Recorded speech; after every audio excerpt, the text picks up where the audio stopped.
발달하고 인간의 문명이 갈수록 엄청나게 발달을 하고 있는데요. 그로 인해서 인간이 절대 넘지 못할 것만 같았던 그런 한계들을 넘어서는 것을 우리가 보게 됩니다. 하지만 경험했다시피 질병 앞에 속수무책인 인간의 모습을 통해서 사실은 인간이 얼마나 연약하고 힘없는 존재인가를 우리가 깨닫는데요. 또 태풍과 같은 이 자연의 움직임 앞에서 인간이 뭐 이렇게 저렇게 예측을 하고 대비를 하지만 그 앞에서 너무도 무기력한 이 인간 존재를 확인할 뿐입니다. 인간이 모든 것을 극복할 것처럼 센 척을 합니다만 어쩔 수 없는 한계를 그 인간들이 다 알기 때문에 그 어찌할 수 없는 두려움이 인간 깊은 곳에 다 자리 잡고 있습니다. 우리가 영적으로 생각해도 그렇습니다. 한 사람이 태풍을 마주했을 때 어찌할 도리가 없는 것처럼 인간이 하나님의 심판 앞에서 섰을 때 조금도 피할 길이 없다는 그 사실을 희미하게나마 깨닫는 순간 그 사람의 심령 깊은 곳에서 이를 어찌할꼬 하는 그 두려움의 탄식이 흘러나오게 됩니다. 하지만 하나님은 깊은 탄식과 함께 하나님께로 내미는 그 죄인의 손을 외면치 않으시는 분이십니다. 이런 맥락에서 두려움이라는 것이 나쁜 것만은 아닙니다. 왜냐하면 우리는 두려움이라는 것을 통해서 하나님께 손을 내밀 수 있기 때문입니다. 하나님의 백성들도 두려워합니다. 오늘 본문은 인간적으로 굉장히 탁월했을 뿐만 아니라 믿음하면 둘째가라면 서러운 그 큰 믿음의 사람 여호수아가 두려워 떨었음을 보여주고 있습니다. 이렇게 탁월한 사람도 두려워한다면 우리도 두려워하면서 사는 것은 어찌 보면 당연한 일입니다. 세상은 보통 두려움이라는 것을 극복해야 하는 것으로 말합니다. 두려움이라는 것은 어떤 실체가 없는 어떤 감정이기 때문에 이 감정을 뭐 긍정의 힘이나 정신력으로 극복할 수 있는 것이다라고 말하곤 합니다. 하지만 이 두려움이라는 것은 실체가 없는 것이 아닙니다. 우리가 염려의 경우는 대부분이 실체가 없습니다. 염려 중에 일어나지 않을 일이 대부분이라고 하지 않습니까? 그런데 두려움은 그것을 가만히 들여다보면 대부분 실체가 있습니다. 얼마 전에 딸 아이랑 하늘 높이 올라가는 그 관람차를 탄 적이 있는데요. 전 정말 오금이 저렸습니다. 딸 아이의 눈동자 속에도 이 두려움이 반쯤 차 있는 게 제가 보였습니다. 하지만 얘가 센 척 하느라고 나는 괜찮은데, 괜찮은데 계속 이런 말만 반복하는 겁니다. 그래서 내가 센 척 하지 마라. 두려움은 부끄러운 것이 아니다. 그렇게 이야기를 했습니다. 그러면서 두려움은 필요한 것이다. 이렇게 제가 얘기를 했는데요. 왜냐하면 두려워해야 조심할 줄 알지. 하나도 안 무서우면 사람이 높은 데 서서도 조심도 안 하고, 그죠? 막 올라가고, 막 뛰어내리고 그렇게 하지 않겠냐. 그것입니다. 이런 맥락에서 이 두려움이라는 것은 아무 실체가 없어서 그것을 뭐 정신적으로 극복해야 할 것이 아니라는 것이죠. 이 두려움은 극복해야 하는 뭐 실체가 없는 감정일 뿐이다 하면서 뭐 뛰어내리면 안 되는 것이죠. 실체가 있는 것이란 말입니다. 아까 말씀드린 것처럼 죄인이 심판이라는 실체를 직면하게 될 때, 그 실체 앞에 서게 될 때 엄청난 두려움을 느끼게 됩니다. 왜냐하면 죄인에게 이 심판이라는 실체는 도저히 극복할 수 있는 것이 아니기 때문입니다.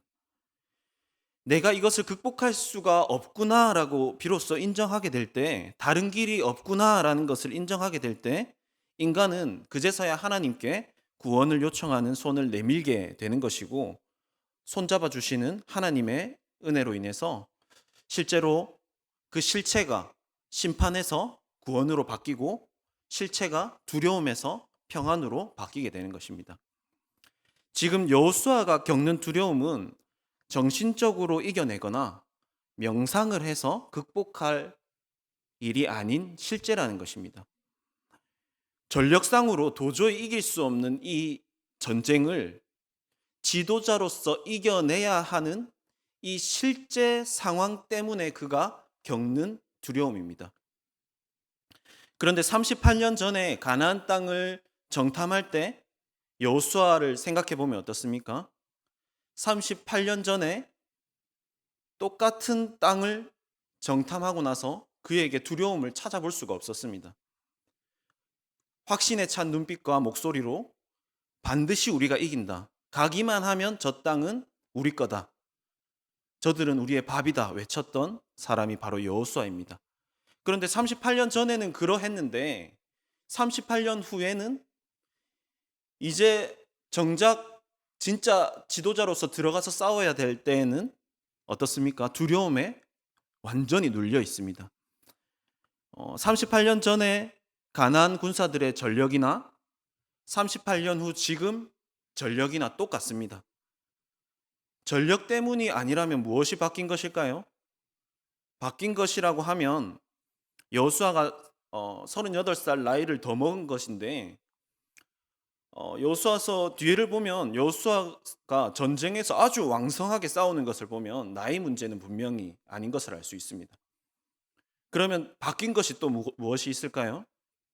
또 바뀐 것이 하나 있는데 그가 이스라엘 전체의 지도자가 되었다는 것입니다.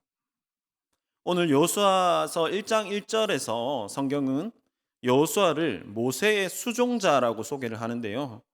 여호수아는 모세 옆에서 하나님의 사역을 돕는 사람이었습니다. 그런데 그렇게 큰 산과 같았던 지도자 모세가 죽고 하나님께서 여호수아에게 자 이제 네가 지도자다 하셨습니다. 여호수아의 이 두려움 뒤에는 부담감이라는 것이 있었습니다. 사람이 부담감에 눌리면 피가 마릅니다. 부담감의 그 근원으로 들어가 보면 이거 이번에 실패하면 끝이다. 이게 이런 것이 있습니다. 우리 권사님께서 기도해 주셨지만 수능 시험이 얼마 안 남았죠. 매년 시험 때마다 비극적인 일이 일어나지 않습니까? 아이들이 시험을 망쳤다고 극단적인 선택을 하는 일들이 일어납니다. 시험을 칠 때 이번에 이 시험 망치면 내 인생은 끝이다. 이 부담감을 가진 아이들이 그 부담감에 눌려서 이기질 못해서 극단적인 선택을 하는 것이죠. 부담감의 또 한 가지 요소는 이것을 내가 잘 해내면 성공하면 다행이고 내가 잘못하면 실패다, 망한다. 이것이 바로 부담감 속에 들어 있습니다. 내가 잘못하면 나도 죽고 내 가족도 죽고 내 백성들도 다 죽는다. 이 엄청난 부담감을 지금 여호수아가 가지고 있는 겁니다. 이것을 내가 열심히 해서 반드시 성공해내야 되는데 그것이 전적으로 나에게 달려있다는 이 부담감으로 인한 두려움은 사람을 완전히 마비시켜 버립니다. 실제로 두려움은 우리의 몸과 마음을 마비시킵니다. 두려움이 임하면 어떻죠? 심장 박동이 빨라지고 몸이 경직되고 혈액순환이 안 됩니다. 두려움은 이렇게 우리의 몸을 마비시킬 뿐만 아니라 생각도 마비시켜서 정상적인 판단을 하지 못하도록 합니다. 몸과 생각을 마비시키는 이 두려움은 우리에게 믿음에까지 영향을 미치게 되는데요. 이 두려움이라는 것이 믿음을 사용하지 못하게 만듭니다. 모두가 안 된다, 쳐들어가면 우리 다 죽는다 했을 때 아니다, 하나님이 주신 땅이다, 하나님이 약속했기 때문에 믿고 쳐들어가기만 하면 무조건 이긴다라고 했던 사람이 바로 여호수아입니다. 그런데 당시에 여호수아가 어떤 세상에 대한 현실성이 없어서 이런 말을 했던 것이 아닙니다. 가나안 족속이 전력상 우리보다 훨씬 강해서 두렵다는 그 현실은 실제입니다. 여호수아가 그런 현실 감각이 없었던 그런 사람이 아니라는 겁니다. 여호수아가 근데도 당시에 두려워하지 않을 수 있었던 그것은 현실성이 없는 것이 아니라 아주 간단합니다. 38년 전 여호수아에게는 가나안 족속이 우리보다 강한 것도 사실이지만 이 가나안 족속보다 하나님이 더 강하시다는 것도 사실입니다. 이것이 답니다. 믿음을 우리가 사용하면서 산다는 것은 뭐 현실은 아닌데 그래 막 긍정적인 마인드, 어 좋은 생각으로 그냥 극복해내자 이런 것이 아니라는 것입니다. 믿음을 사용하며 산다는 것은 현실을 정확하게 직시하되 마찬가지로 하나님이 얼마나 내 삶에 실제로 선명한가 그 문제라는 것입니다. 우리가 뭐 그렇게 막 노력하지 않아도 우리 눈에 보이는 세상의 현실은 아주 잘 보입니다. 우리가 막 애쓰지 않아도 세상의 눈에 보이는 것들은 자동으로 계산이 됩니다. 그런데 어떻습니까? 보이지 않는 하나님에 대해서는, 보이지 않는 영적인 일에 대해서는 금방 희미해지는 게 우리입니다. 그래서 성경이 우리에게 쉬지 말고 기도해라, 하나님의 말씀을 늘 가까이 해라 명령하는 그 이유가 바로 이것입니다. 그리하지 않으면 우리는 영적인 실제에 대해서 금방 희미해져 버리기 때문입니다. 영적인 것에 대해서 우리가 선명하지 않고 희미해지게 되면 당연히 눈에 보이는 것들이 더욱 선명해져서 그것만이 우리 앞에 전부인 것처럼 여기게 되고 당연히 눈에 보이는 것에 좌지우지되며 살아갈 수밖에 없는 것입니다.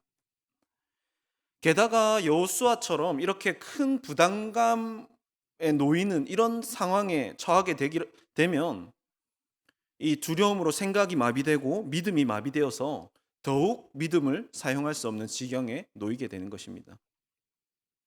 하나님께서 모세를 이어서 지도자 여호수아를 세우셨는데 하나님께서 세우시고 가만히 보니까 상태를 보니까 얘 이래서는 안 되겠다. 그죠? 얘 이래서는 안 되겠다 싶으신 겁니다. 부모는 아이를 잘 알기 때문에 아이를 딱 봤을 때 아이 표정 보면 알 수 있지 않습니까? 어떤 상황에 놓였을 때 애가 굉장히 막 긴장하거나 뭐 두려워하거나 그러면 부모는 금세 그 표정을 보고 알아챕니다. 지금 하나님 아버지께서 아들 여호수아의 표정을 보고 계시는 겁니다. 또 우리 성령님께서는 우리의 코치이시기도 하는데 선수를 아주 잘 아는 코치도 이 선수의 표정만 보면 잘 압니다. 이 선수가 지금 있는 기량이 뭐 어떻고를 떠나서 경기 중에 코치가 선수의 표정을 딱 봤을 때 얘가 싸울 마음을 접었구나. 완전 두려움에 휩싸여서 의지를 완전히 잃어버렸구나. 이것을 코치는 금방 알아챕니다. 아무리 기량이 좋고 코치가 봤을 때 이 선수가 체력이 충분히 남아있고 이길 확률이 높음에도 그 선수의 기세가 꺾이고 더 싸울 마음이 없다면 말 그대로 그 경기는 이길 가망이 전혀 없는 것입니다. 하나님이 보셨을 때 지금 여호수아가 딱 그렇습니다. 하나님께서 여호수아 눈빛을 딱 보니까 얘 이래서는 안 되겠다 싶으십니다. 하나님께서는 당신의 뜻을 위해서 여호수아를 이미 오래 전부터 예비하시고 택하시고 훈련시켜 오셨습니다. 하나님께서도 아무나 일 안 시키십니다. 그죠? 여호수아가 하루아침에 지도자가 된 것이 아닙니다. 광야 40년 동안 모세 옆에서 신실하게 하나님의 사역을 도왔던 여호수아는 정말로 충성된 자였습니다. 뭐 하나님께서 할 사람 없으니까 그래 네가 해라 이렇게 절대 하나님께서도 그렇게 하시지 않습니다. 신실한 자를 들어서 쓰십니다. 여호수아는 40년 동안 훌륭한 지도자 모세 옆에서 지도자 훈련을 열심히 받았습니다. 영적인 싸움을 하는 것도 훈련 받았고요. 열심히 기도했고요. 직접 칼을 들고 선봉에서 많이 싸우게도 하셨습니다. 처음부터 막 경영자가 된 사람보다 실무를 충분히 경험한 사람이 경영자가 되면 내공이 완전히 다르지 않습니까? 하나님께서 지금 이 가나안 정복 전쟁을 위해서 이 여호수아를 미리 칼 들고 전쟁을 경험케 하신 것입니다. 직접 정탐꾼으로 뽑혀서 직접 정탐도 다녀와 보고 그래서 여호수아서 2장부터 보면 이제 지도자로서 정탐꾼을 내보냅니다. 자신의 경험을 살려서 전략을 아주 잘 짜서 내보내는 것입니다. 우리도 하나님이 과거에 경험케 하신 것들 중에서 귀하게 쓰시는 그런 때가 있습니다. 그때 당시에는 상상도 못했는데 와, 하나님이 이렇게 쓰시려고 그때 그거를 하게 하셨구나, 이런 것이 있다는 말입니다. 믿음으로 지금 충성하면 헛된 것이 없음을 믿으시는 저와 여러분 되시기를 바랍니다. 여호수아가 이렇게 지난 40년 동안 이스라엘의 지도자로서 그야말로 스펙을 완벽하게 갖춘 겁니다. 그런데 문제가 뭐라는 말입니까? 그의 마음이 문제고 믿음이 문제라는 말입니다. 하나님이 이제 잘 쓰시려고 훈련을 다 시켜놨는데 싸울 마음이 없으면 어떡한단 말입니까? 하나님이 믿음을 주시고 구원하셔서 성도 만들어 놨는데 믿음을 쓰면서 살 마음이 없으면 어떻게 쓰임을 받는다는 말입니까? 우리의 생각보다 하나님이 우리를 쓰시려고 준비를 많이 시켜 놓으셨습니다. 우리의 마음이 문제인 것이죠. 내 생각에는 이것도 부족하고 저것도 부족해서 아직 안 됩니다, 이러는데 그렇게 말하는 것은 솔직히 하나님 앞에서 겸손한 것이 아닙니다. 하나님은 내가 준비가 더 되고 나서 쓰기를 원하시는 것이 아니라 지금 나를 쓰기 원하십니다. 내가 보기에 내가 아무리 허접하고 엉망이라도 엉망인 나를 고쳐 쓰시는 하나님을 믿으시기 바랍니다. 생각해 보십시오. 애초에 쓸만한 내가 아니었습니다. 전혀 아니었습니다. 자격 없는 자를 택하시고 백성 삼으신 하나님께서 쓰시면 쓰임 받는 것입니다. 그래서 하나님께서 여호수아를 보면서 얘 이래서는 안 되겠다 하시면서 여호수아에게 무언가 조치를 취하시는데요. 그게 뭔지는 몰라도 1장에서 하나님이 어떤 조치를 취하신 뒤에 2장부터 여호수아의 눈빛이 완전히 바뀌어버립니다. 38년 전에 그 두려움 없는 정탐꾼의 눈빛을 완전히 되찾아버립니다. 하나님께서 대체 여호수아에게 무엇을 하셨는지 한번 보겠습니다. 먼저 한번 우리 3절을 한번 읽어볼까요? 시작. 내가 모세에게 말한 바와 같이 너희 발바닥으로 것은 모두 내가 너희에게 주었노니. 네, 모두 내가 너희에게 줄 것이다도 아닙니다. 뭐라고 돼 있습니까? 주었노니. 원어를 봐도 정확하게 과거형입니다. 이미 주었다라는 과거형으로서 엄청난 확신을 지금 주시는 겁니다. 이 말씀을 들은 여호수아의 흐릿했던 눈빛이 조금씩 살아나기 시작합니다. 38년 전에는 본인 스스로가 믿지 못하는 자들에게 하나님이 이 땅을 너희에게 줄 것이다, 저들은 우리 밥이다 라고 선포했던 그 영적인 야성이 살아서 꿈틀대던 사람이 여호수아 아니었습니까? 그런 그가 잠자는 야성이 깨어나기 시작하는 것입니다. 하나님의 말씀에 의해서. 6절에서 또 하나님은 여호수아, 네가 이 과업을 완수해서 백성들에게 약속의 땅을 차지하게 할 것이라고 하십니다. 여기서 중요한 것은 이 일의 주체가 누구냐 하는 겁니다. 이 일의 주체가 여호수아가 네가 아니라 나다, 그것을 분명하게 말씀하고 계시는 겁니다. 표준 세번역으로 제가 이 부분을 읽어보겠습니다. 내가, 주어가 나입니다. 하나님 자신을 말하는 것이죠. 내가 이 백성의 조상에게 주기로 맹세한 땅을 이 백성에게 유산으로 물려줄 사람이 바로 너다. 그러니까 너가 중요한 게 아니라 내가 중요한 겁니다. 하나님께서 말씀하시기로 내가 한다는 겁니다. 이 일을 네가 맡았지만 누가 한다는 겁니까? 내가 한다는 것입니다. 여호수아의 두려워하는 이유가 뭐라고 했죠? 엄청난 부담감, 중압감이었습니다. 자신에게 모든 것이 달려있다라는 중압감이, 그 중압감 때문에 눈에 보이는 현실에만 온통 시선이 가게 되었습니다. 그리고 생각보다 자신이 준비가 잘 된 사람이었는데 그것조차 부정하게 되었습니다. 여호수아의 그런 생각을 일시에 뒤집어 엎으시는 하나님의 한마디가 뭐란 말입니까? 내가 한다, 그것입니다. 우리의 모든 불안과 오해와 교만과 불신을 한 번에 뒤집어 엎으시는 하나님의 한마디가 뭐냐면 내가 한다, 그것입니다. 여기 있는 우리에게도 하시는 이 말씀, 내가 한다, 이 말씀을 통해서 나를 짓누르는 그 짐으로부터 자유하게 되는 저와 여러분 되시기를 바랍니다. 내가 한다, 이 말씀을 통해서 나로 하여금 하나님께 쓰임받지 못하게 만드는 그 족쇄가 있다는 것입니다. 내가 한다, 이 말씀을 통해서 그 족쇄가 풀려지고 자유케 되고 쓰임받게 되는 저와 여러분 되시기를 바랍니다. 다음으로 하나님께서는 명령을 하시는데요. 여호수아야, 너 강하고 담대하라, 그 명령을 하십니다. 명령이라고 하기에는 조금 어색한 부분이 있습니다. 보통은 뭐 명령이라 하면 너 순종해서 뭐 어디까지 가라, 뭐 어디까지 정복해라, 어디 싸워라, 뭐 나에게 무엇을 가져와라, 이런 것이 명령인데, 그런데 강해라, 네가 강해라, 담대해라, 이것은 명령치고는 조금 어색한 부분이 있습니다. 강해라 명령한다고 해서 네 강하겠습니다, 그게 그죠? 내 마음대로 되는 일이 아니지 않습니까? 순종한다고 뭔가 되는 일이 아닌 것 같습니다. 그러니까 이것 또한 하나님께서 해주신다는 것입니다. 그래서 하나님이 강하고 담대하라는 명령 앞뒤로 이제 설명을 해주시는데요. 5절을 보시면 내가 모세와 함께 있었던 것 같이 너와 함께 있을 것이다 하십니다.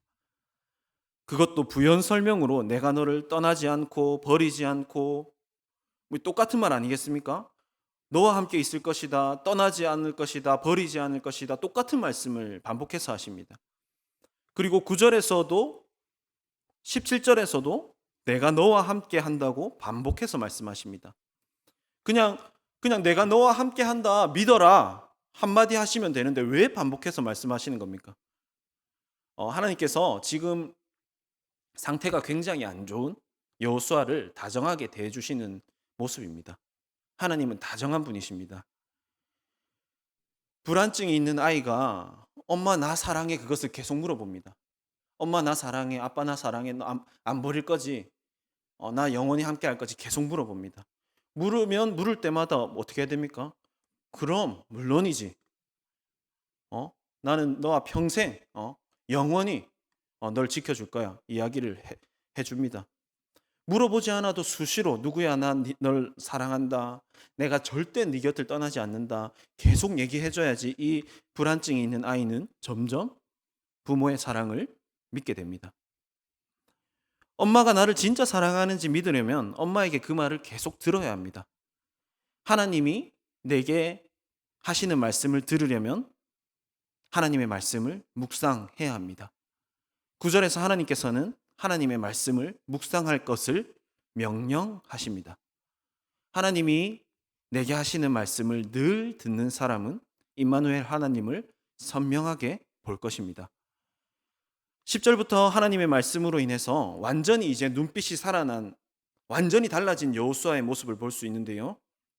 백성들을 모아놓고 38년 전에 그 살아있는 영적인 야성이 꿈틀대면서 선포했던 것과 같이 여호와께서 너희에게 주사 차지하게 될 땅으로 들어갈 준비해라, 이제 들어갈 것이다 하면서 하나하나 지시하기 시작합니다.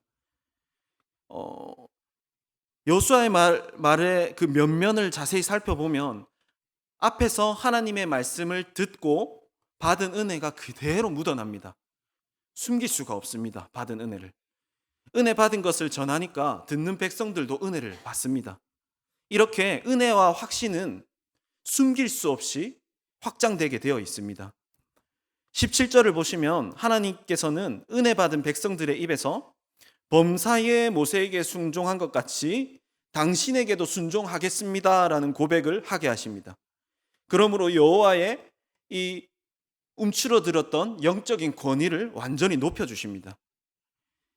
우리의 영적인 권위는 은혜 받을 때, 성령 충만할 때 생기는 것임을 우리가 꼭 기억해야 할 것입니다.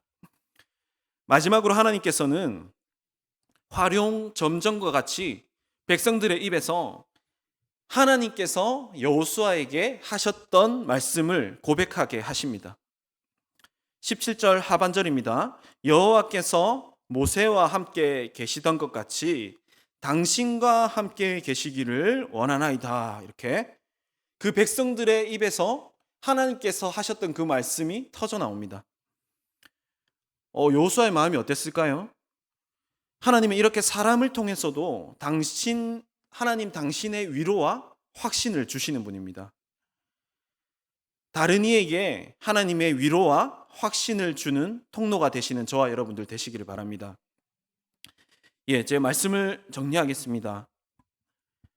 영적인 야성이 완전히 살아 꿈틀대던 사자와 같던 정말 여호수아가 그런 여호수아였는데 자신이 처한 상황과 부담감에 완전히 짓눌려 가지고 싸울 의지조차 사라져서 마치 평생을 철장에 갇혀 살아서 그 야성을 잊어버린 그 사자와 같이 되었습니다.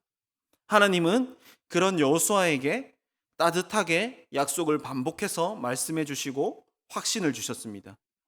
그로 인해서 여호수아는 다시 이전의 영적인 야성과 성령 충만함을 되찾고 주님의 사명을 능히 감당하게 됩니다.